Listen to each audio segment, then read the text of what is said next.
Salutations! This video will be used to explain the timeline of Call of Duty Zombies, so let's start simple. Here it is. So yeah, that's simple, right? The Zombies timeline actually has divergent timelines. On the main timeline, we have the entire 20th century, the first half of the 21st century, and sections for the 19th century, medieval era, and before the Common Era.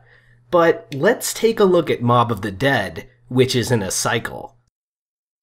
The timeline is a circle, with a way in and a way out, and this is where Alcatraz Island's Mob of the Dead takes place. Here, we've got Nacht und Toten, Verrucht, Shinanuma, and Der Reis, which all happened in 1945 and 1946. Kino der Toten happened between 1968 and 1969. 5 and Ascension, same time in 1963. Call the Dead was in 2011 and Shangri-La sometime post-1990. Moon and Nuketown happened at the same time, but we know they were in at least 2025 because Die Rise gave us SDC soldiers, whom were only formed in 2025. But then the world is nuked, which leads us to 20 years later, 2045. Just like Maxis said back in Transit, we get the map Screen Run, followed by Great Leap Forward and Resolution 1295.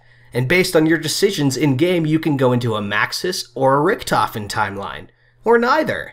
But then, on an alternate timeline, we've got Excavation Site 64, which is where Origins happens. Why is this an alternate timeline? After the world was blown up, Samantha was said to be trapped in Agartha. That's why Maxis was trying to free her and buried. However, we find out that she got trapped in 1918. How is that possible? Maxis also told us that Element 115 can displace objects from their time and space. So that's it. Samantha, former controller of the zombies, got displaced back in time in another dimension, Agartha. Changing history like that is enough to warrant its own divergent timeline, an alternate reality dieselpunk version of World War I detailed in Origins. But at the end of Origins, you free Samantha from Agartha. Maxis and Richtofen tried to have ultimate power, but they failed. Samantha succeeds and gains godlike power, and with her power, she chooses to be completely normal.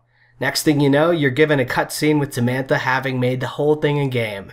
But she says her dad has a plan, as Maxis went through the gateway with her. And what's his plan? To recreate Group 935 as a research organization. But then Samantha gets trapped, and then it's a cycle. It's like the Alcatraz cycle on a grand scale. However, also like the Alcatraz cycle, it is possible to break the cycle, hence this timeline. How does it get broken?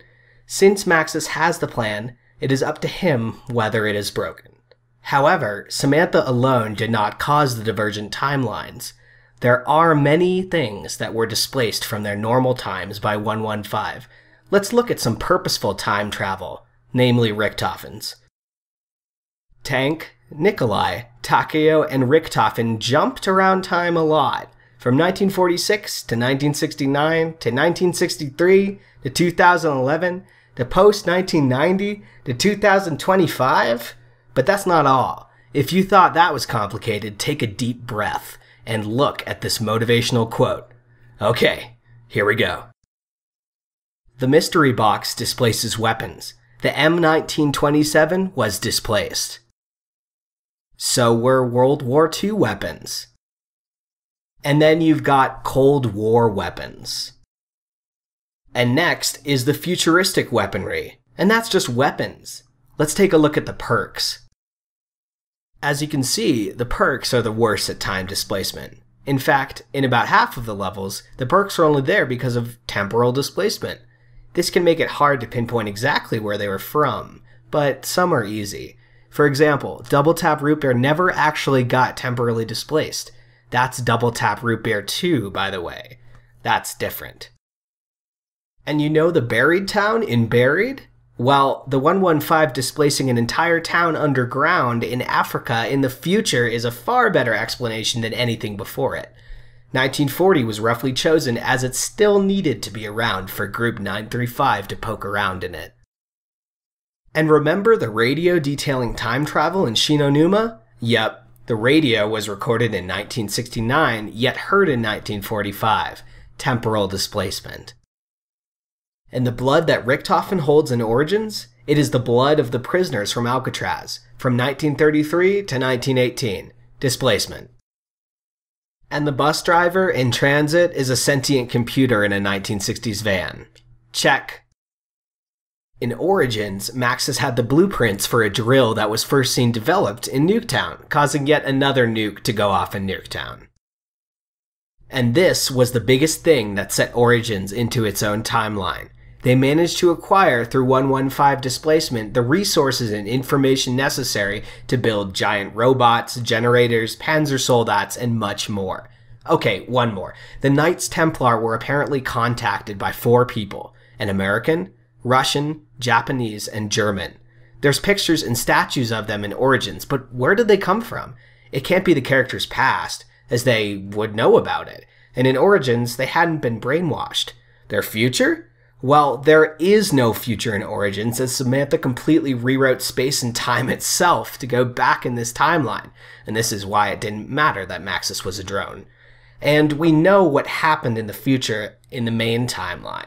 Thus, they must have come from the future after the cycle is broken, trying to save their past selves.